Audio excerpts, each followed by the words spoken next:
Paz do Senhor Jesus, queridos, estamos aqui em mais um devocional diário. Eu tenho certeza que Deus vai falar tremendamente ao teu coração. Sou o pastor Alexandre e eu quero convidar você a meditar comigo num texto muito interessante.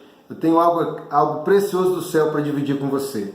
No Salmo 119, verso 71, a palavra de Deus ela diz assim: foi-me bom ter sido afligido para que eu pudesse aprender os teus decretos. Queridos, essa palavra ela vai de encontro a uma série de ensinos que nós vemos nos dias de hoje. Uma série de ensinos que nos ensinam, venha, pare de sofrer. Ou então uma série de ensinos que vem e falam para nós, olha, Deus vem para Jesus, que logo acaba tudo, que não tem mais problema, você não vai passar mais dificuldade. Vem receber tua bênção, vem receber teu milagre. Queridos, não é por aí. Eu quero que cada um de nós possamos entender, eu acredito que Deus quer que isso aconteça, que nós possamos entender a vontade de Deus na sua palavra. Quando ele fala no Salmo 119, verso 71, foi-me bom ter sido afligido para que eu aprendesse os seus decretos. A aflição que você passa faz parte de um processo de crescimento interior. A aflição que você vive faz parte de um processo de crescimento. Amém, querido? Faz parte de um processo de crescimento. Nós precisamos voltar à origem, voltar à ideia original, voltar à palavra de Deus. E esse é um despertamento, é um chamamento que nós, eu como homem de Deus, eu quero fazer a você. Que nós não sejamos simplesmente levados por toda a roda de doutrina, por tudo aquilo que nós ouvimos, sem ter o entendimento da palavra, aquilo que a palavra vem falando para nós. Precisamos voltar à origem. Eu vou te dar um exemplo, Isaías 43, 18, 19. A palavra fala, não vos lembreis das coisas passadas, não vos lembreis das coisas passadas, nem considereis as coisas antigas, pois eis que trago à luz uma coisa nova, abrirei caminhos no deserto e rios no ermo. Ei, o Senhor ele fala, não vos lembre das coisas passadas. É diferente do que a palavra fala em Provérbios 22, 28, que fala o seguinte, que nós devemos voltar aos marcos antigos. Nós não podemos nos esquecer da ideia original. São coisas diferentes, né? São coisas diferentes. Você não deve realmente viver por causa do passado, mas você deve viver estabelecendo os marcos antigos. Você está entendendo isso? Viver o passado é diferente de viver os marcos antigos. Os marcos antigos falam da ideia original, daquilo que os nossos pais na fé estabeleceram por meio da palavra do Espírito Santo de Deus, que é diferente das coisas do passado. São coisas diferentes. Você consegue entender isso? Né? E o Senhor ele vem dizendo isso para nós. E essa palavra do Salmo 119, verso 71, foi-me bom ter sido afligido para que aprendesse os teus decretos. Veja bem, isso não é uma apologia ao sofrimento, não é nada disso, mas é que nós precisamos saber discernir o tempo das coisas, o tempo e o modo de todas as coisas. Amém, amado? Um exemplo disso, o próprio Cristo nos diz, por meio da sua palavra, em Hebreus capítulo 5, verso número 8, que nós só podemos aprender obediência por aquilo que padecemos. Veja bem, você só pode aprender obediência por aquilo que você padece, por aquilo que de alguma forma te aflige. Ou seja, a aflição é a matéria-prima nas emoções para que você possa construir o caráter de Cristo, para que o Espírito Santo possa construir o caráter de Cristo em você. Amém, amado? Para que Ele possa construir o caráter de Cristo em você. Ou seja, a aflição é a matéria-prima das emoções para que o Senhor estabeleça a vontade dEle na sua vida. É a palavra que diz isso. Você concordando ou não, você precisa, se você discorda, você precisa discordar da palavra. Amém, querido? E não de mim. E eu quero que você entenda isso. Todo e qualquer movimento que tenta te anestesiar do sofrimento não vem de Deus. Não vem. O que você precisa é entender o que Deus quer que você aprenda naquele momento. Em Eclesiastes capítulo 3, verso número 1, a palavra fala que há tempo para tudo debaixo do céu, e há um propósito para todas as coisas. O pedido e a oração deve ser: Senhor, me livre do sofrimento. Não, Senhor, me mostra o que eu preciso aprender nesse sofrimento. Quando você aprender o que você precisa aprender no sofrimento, Deus te tira do sofrimento e te leva para um lugar de descanso.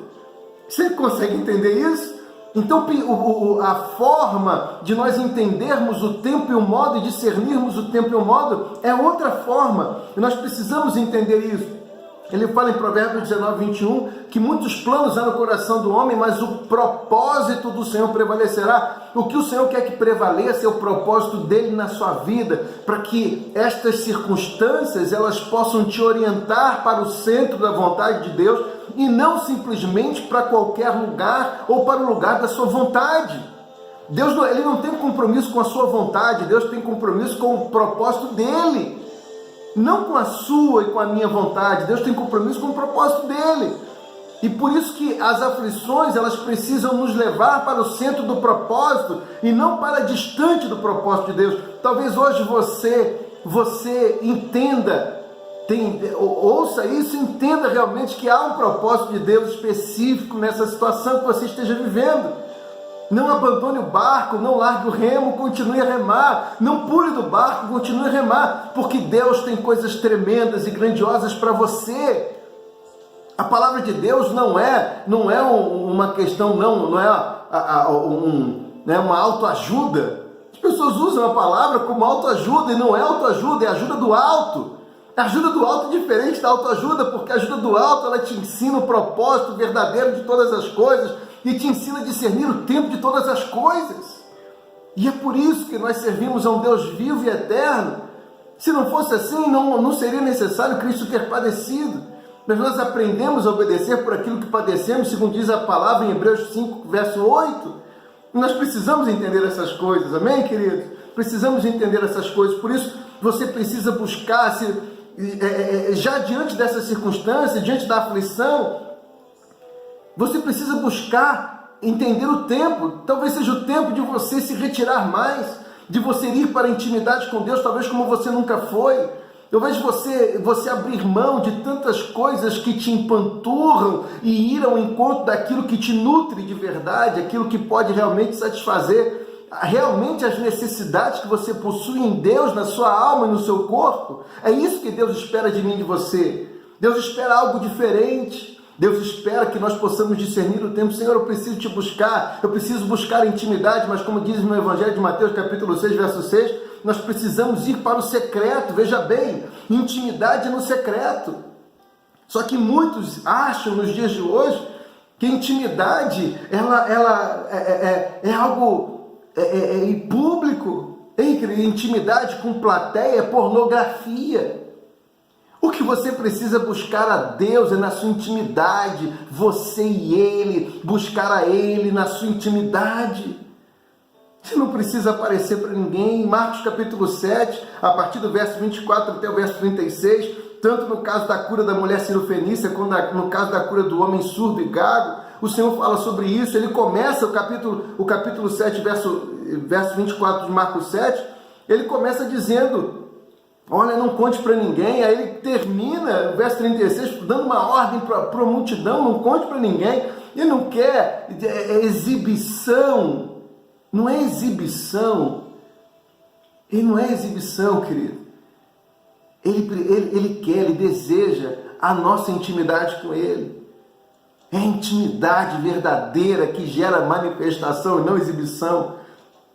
Só precisa de exibição aquilo que se inventa, aquilo que é resultado da criação se manifesta. Nós precisamos entender esses princípios. E ele fala em Isaías 43, verso número 10, para saber, é um processo, para que saibais, criais e entendais. Saibais, criais e entendais. O entendimento é um processo. As circunstâncias vão mudar a partir do momento que o seu entendimento for transformado. Porque nada vai mudar fora de você se dentro de você não for transformado. Nada mudará ao seu redor se dentro de você não for transformado. São coisas e pérolas que Deus nos ensina. E essa palavra de vida para você, palavra para transformar a sua vida, não palavra de autoajuda. É uma palavra da ajuda do alto, a ajuda do soberano, do Deus, do Todo-Poderoso, aquele que não muda e em quem não há sombra de variação, mesmo ontem, hoje, eternamente. É aquele Deus que te ama, o Deus que vai mudar a sua circunstância, porque primeiro Ele vai mudar o seu interior. A intenção de Deus não é mudar primeiro o que você consegue enxergar, mas é aquilo que você não consegue ver que está dentro de você, que é a chave para ativar as coisas espirituais que vão mudar a sua realidade. Que Deus te abençoe. Palavra de vida para você. Até amanhã, querido. Deus te abençoe. Tchau, tchau.